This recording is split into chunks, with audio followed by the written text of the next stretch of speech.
السلام علیکم دوستانو، څنګه یې؟ امید لرم چې ښه به د پی ایس ایل 2025 کې د هغې ډرافټینګ به کېږي.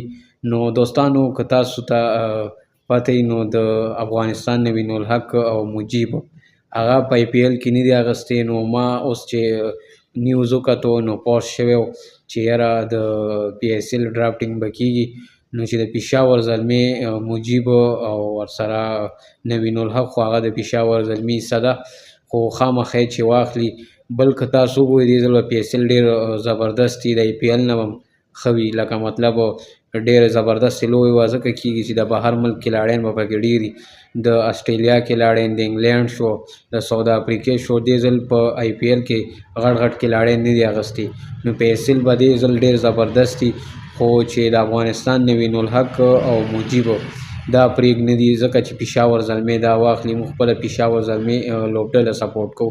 پېښور زلمې ټیم چې دی هغه زموږ ټیم دی. نو چې خامخا د افغانستان چې کوم نوین الحق دی او مجیب دی، نو پېښور زلمي له پکار دي چې دغه کلاړیان دواړه خامخا واخلي. تاسو دوستانو څه وایي؟ ما له په کمنټ کې رایه راکړئ. بل دې ځل به پی ایس ایل ډېر زبردست دي ځکه چې د بهر ملکونو نه به کلاړیان راځي. نو آی پي ایل به لکه خیرې ډونکۍ. صحیح ده چې آی پي ایل کې روپۍ ډېره ده، خو په پی سی ایل کې ټیلنټ دی. مطلب ته داسې بالینګ کېږي، داسې پکې بیټینګ کېږي چې هغه په پی سی ایل د آی پي ایل کې نه کېږي. لکه د پی ایس ایل خوند ډېر وي چې نوین الحق ما ته ښکاري جوړ ویلي یو انټرویو کې چې یاره د پی ایس ایل مزه ډېر وي. لکه نو دوستانو، بل دا چې نبی محمد نبی مطلب هغه هم نه دی اخیستی د آی پي ایل کې. نو دې ځل هغه چې په یو پېښور زلمي شي یا مطلب بل داسې کراچي کینګ والا واخلي. نو لاهور والا شاهین افریدي شو. لکه د شاهین افریدي خو راشد خان ته کتلو، خو بس راشد خان خو په آی پي ایل کې اخیستی دی.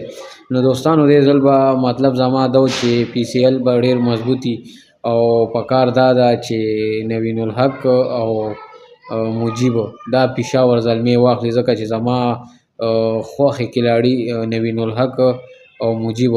کې دا کار ښه دی چې زه سپینر بالر هم دی او ورسره بیټینګ هم کولی شي. او نوین الحق په تاله خامخا اوره کې دغه پنچې سکور او یو وکټ او خامخا تاله په اوره کې درکوي.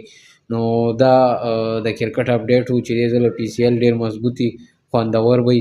او دوستانو، که خیرې د افغانستان چې کوم د کرکټ مینهوال دي هغوی به هم بیا ښه انجوای کوي ځکه چې د افغانستان کلاړیان به وي پکې. نو دوستانو، دغه یو شارټ غوندې ویډیو او د ویډیو کتلو مننه. لر او بر پښتون زنده باد، امن دې وي او زمونږ د پښتنو یو مینه محبت دې وي. تل دې وي آباد دې وي پاکستان، افغانستان دې وي چې چېرته هم یئ. د الله په امان.